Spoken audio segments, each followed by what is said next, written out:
like I do when I give a tour in Atlanta. If you can hear me, do your hands over your head. Hands over your head. That's what you want your second graders and adults. So, all right, well, come thing.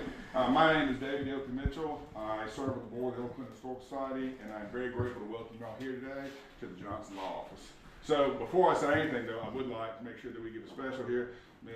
Childs, that everyone understands that she is, I'm by no means going to say ever speak of her, a 23-year-old. However, the ranking member in this room with the closest connection to Judge Johnson is right here in front of us. So we can all.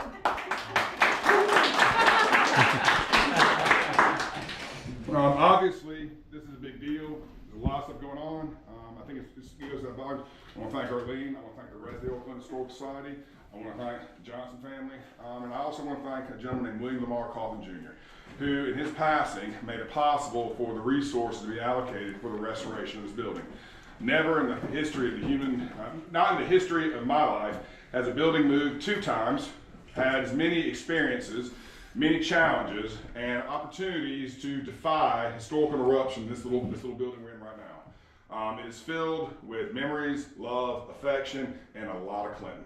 And I think it's really important for people to understand that this is the great thing as we embark in a new world, a new time, a new arena of politics. Also, there are things that stay the same, and that's community, identity, and a place that has purpose. And this building really resonates that.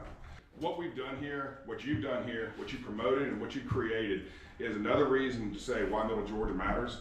What's happened in Middle Georgia is highly significant, and that this place continues in it, being a leader and really identifying the importance, the value, and the significance of this state, region, and country.